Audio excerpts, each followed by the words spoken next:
السلام علیکم۔ امید ہے آپ سب خیریت سے ہوں گے۔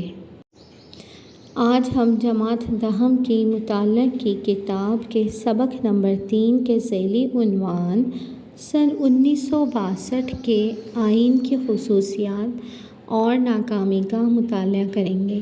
اس سے پہلے ہم نے سن 1956 کا آئین اور قرارداد مقاصد کا مطالعہ کیا تھا۔ اب تک پاکستان میں 3 آئین نافذ ہو چکے ہیں، جس میں سے 2 آئین منسوخ ہو چکے ہیں اور تیسرا آئین سن 1973 کا آئین تاحال نافذ ہے۔ آئیے سبق کا آغاز کرتے ہیں۔ سن 1962 کے آئین کی خصوصیات۔ صدر جنرل محمد ایوب خان نے ملک کے لیے نیا آئین بنانے کے لیے ایک دستوری کمیشن قائم کیا۔ آپ اس کو انڈرلائن کیجئے، یہ MCQs بھی ہے۔ کمیشن نے اپنی سفارشات سن 1961 میں صدر کو پیش کیں۔ صدر نے ان سفارشات میں کچھ ترامیم کے بعد پاکستان کے لیے ایک نیا آئین منظور کیا، جسے 8 جون سن 1962 کو نافذ کیا گیا۔ آپ اسے انڈرلائن کریں، یہ MCQs بن سکتا ہے کہ سن 1962 کا آئین کب نافذ کیا گیا، 8 جون، 9 جون یا 10 جون کو، تو آپ نے 8 جون کو سرکل کرنا ہے۔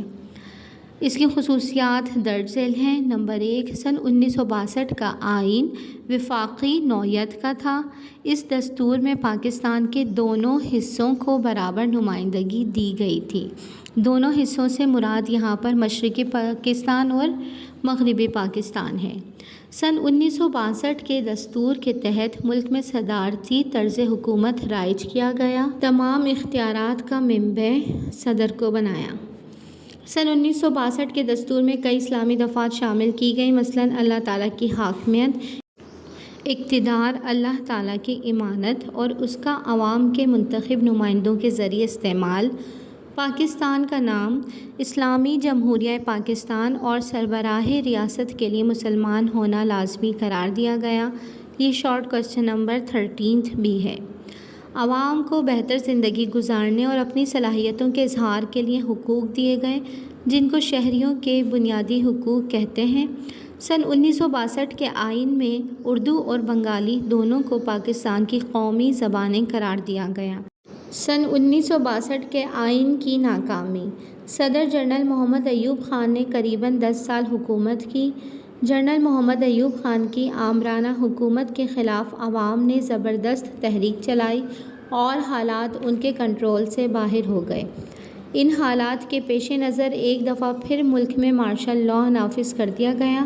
25 مارچ 1969 کو جنرل محمد یحییٰ خان نے حکومت سنبھال لی اور 1962 کے آئین کو ختم کر دیا۔ امید ہے آپ کو آج کا لیکچر اچھی طرح سے سمجھ آیا ہوگا۔ آپ نے سن 1962 کے آئین کی خصوصیات اور ناکامی اچھی طرح سے یاد کرنا ہے۔ کل نئے لیکچر کے ساتھ دوبارہ حاضر ہوں گے۔ جب تک کے لیے اللہ حافظ۔